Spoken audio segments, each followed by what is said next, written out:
Negara Indonesia sebagai negara berkembang. Bendera merah putih merupakan bendera negara Indonesia yang memiliki dua warna utama, yaitu merah dan putih. Sangsaka merah putih atau disebut juga Sang Dwi Wama memiliki arti yang filosofis. Merah yang berarti berani dan putih yang berarti suci. Warna merah juga melambangkan sebagai warna dasar tubuh manusia yang dialiri darah sejak lahir. Sedangkan warna putih memiliki makna kesucian yang menggambarkan warna roh manusia yang bersih. Bendera merah putih berkedudukan sebagai lambang tertinggi negara yang menjadi identitas dan simbol kedaulatan negara kita sebagai negara yang merdeka. Sebagai suatu negara kepulauan, Indonesia terletak pada suatu kawasan yang strategis. Berdasarkan letak geografisnya, Indonesia berada di antara dua benua, yaitu benua Asia dan Australia, serta di antara dua samudra, yaitu Samudra Pasifik dan Samudra Hindia. Kamu tentunya sadar dong kalau sumber daya alam di Indonesia itu sangat kaya, mulai dari hutan, laut, minyak bumi, gas, batu bara, hingga emas. Semua kekayaan itu dimiliki oleh Indonesia dan tersebar di berbagai provinsi yang ada dari Sumatera hingga Papua.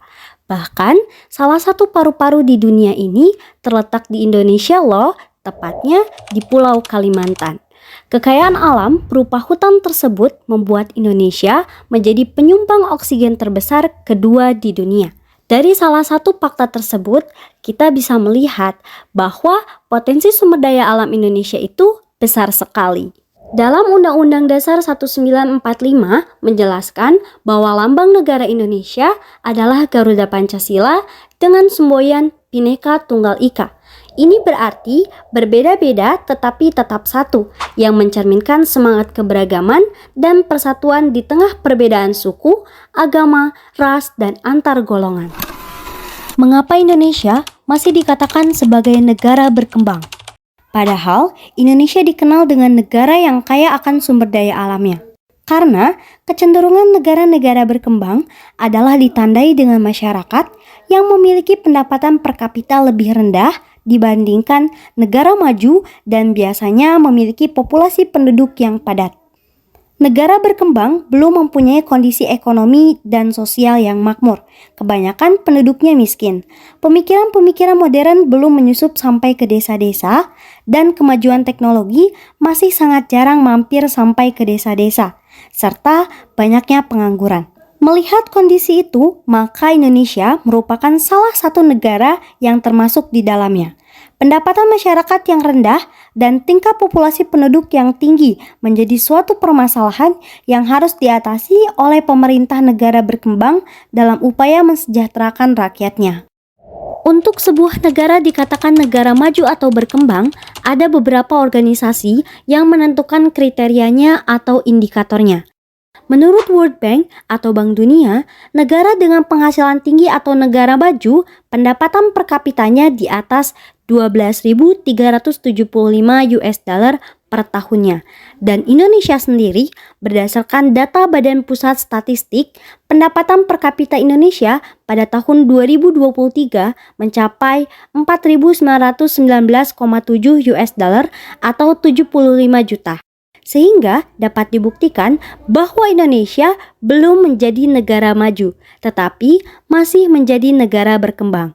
Dan apabila kita melihat pengklasifikasian negara-negara di dunia berdasarkan World Bank, Indonesia masuk ke kelompok negara berpendapatan menengah ke atas atau upper middle income, yang pendapatan per kapitanya antara 3.856 US dollar sampai 11.905 US dollar per tahunnya. Kondisi demografi Indonesia. Melansir World Population Review, per 4 Maret 2024, populasi Indonesia meningkat sekitar 2 juta penduduk dari tahun 2023 yang sebanyak 277 juta penduduk. Di tahun 2024 ini, terdapat 279.072.446 penduduk di Indonesia.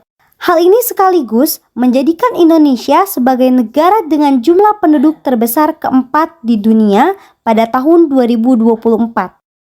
sehingga terbukti bahwa populasi penduduk Indonesia itu padat. Tidak heran Indonesia masih menjadi negara berkembang.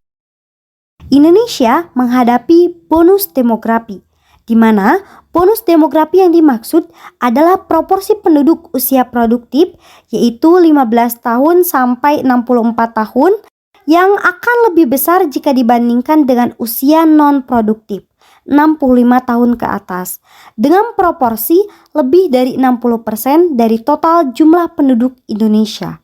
Bonus demografi menjadi kesempatan yang baik bagi sebuah negara. Ketika jumlah penduduk usia produktif meningkat, maka jumlah potensial tenaga kerja dalam suatu perekonomian juga akan meningkat. Kondisi politik Indonesia. Saat ini, bangsa Indonesia sedang menghadapi suatu hajatan nasional di tahun 2024, yakni pemilihan umum dan pemilihan kepala daerah secara serentak. Pasca disepakati dan ditetapkannya waktu pelaksanaan pemilu pada tanggal 14 Februari 2024, yaitu pemilihan presiden dan wakil presiden, anggota DPR, DPD, DPRD provinsi, dan DPRD kabupaten atau kota. Dengan calon presiden dan wakil presiden pada tahun 2024 terdiri atas 3 paslon, yaitu paslon pertama dengan Capres Anies Rashid Baswedan dan Cawapresnya Muhaimin Iskandar, paslon nomor 2 dengan Capres Prabowo Subianto dengan Cawapres Gibran Rakabuming Raka, dan paslon nomor 3 yaitu Capres Ganjar Pranowo dan Cawapres Mahfud MD.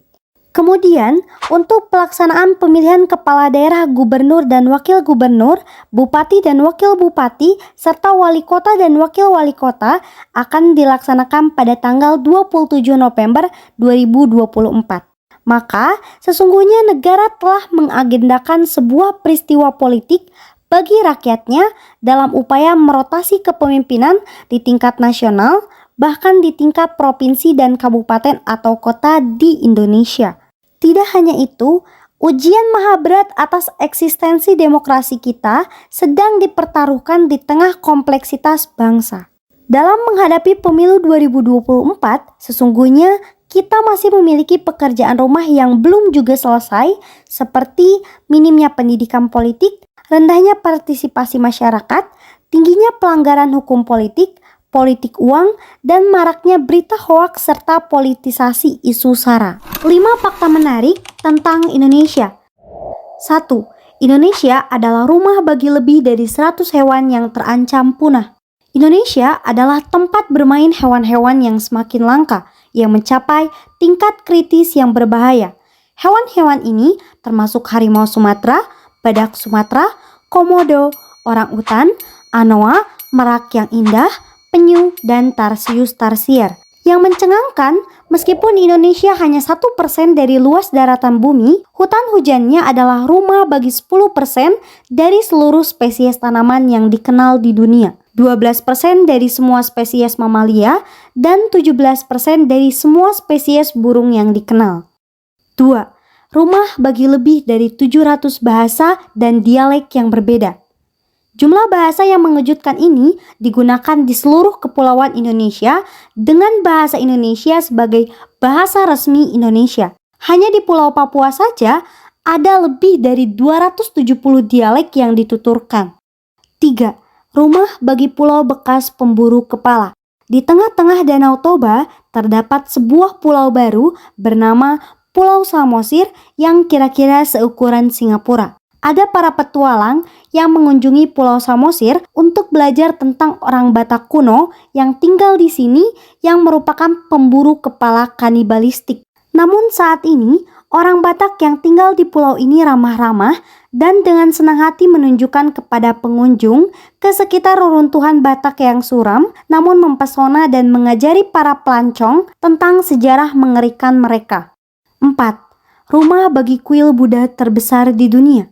Dibangun pada abad ke-9, Candi Borobudur yang terletak di Jawa Tengah adalah candi Buddha terbesar di dunia dan memiliki 1.460 panel relief di dindingnya yang merupakan koleksi relief Buddha terbesar dan terlengkap di dunia. Kuil dengan 504 patung Buddha yang didedikasikan untuk Dewa Buddha adalah tempat untuk ziarah Buddha.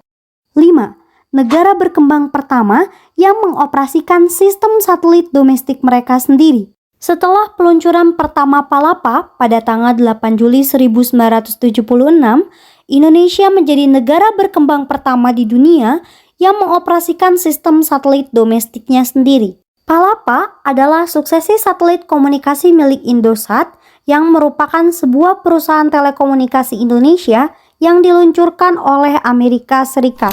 Kerjasama bidang pertanian antara Indonesia dan Australia Barat di Food Innovation Freezing Western Australia. KJRI Perth mengikuti kegiatan makan siang dan pengenalan produk setempat yang digelar oleh Pipua pada tanggal 10 Februari tahun 2024. Acara ini dihadiri oleh berbagai pihak, termasuk anggota parlemen dari Murray Wellington, wakil dari Peel Development Commission, serta perwakilan dari berbagai lembaga bisnis seperti Australia Indonesia Business Council dan pihak lainnya. Dalam sambutannya, Konjen RI menyampaikan apresiasi atas perkembangan hubungan dan kerjasama bidang riset pertanian antara Indonesia dan Australia Barat yang komplementer dan saling melengkapi. Ditekankan bahwa Australia Barat dengan keunggulan teknologinya dapat memberikan dukungan yang besar bagi pengembangan sektor pertanian Indonesia. Di sisi lain, Indonesia dengan sektor startup yang berkembang menawarkan potensi kerjasama bagi pelaku usaha Australia Barat tidak hanya di bidang pertanian, tetapi juga pada sektor agritourism. Pipua sendiri telah diresmikan pada Februari 2023 dengan fokus pada pengembangan sektor manufaktur makanan dan minuman yang kuat dan dinamis.